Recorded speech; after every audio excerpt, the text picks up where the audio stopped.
Pagkasayang gapon mga suki, hinay kayong signal.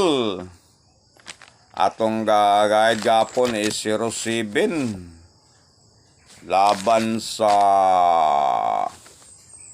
501. Bullseye on pa ang atong pusti ug ending gapon.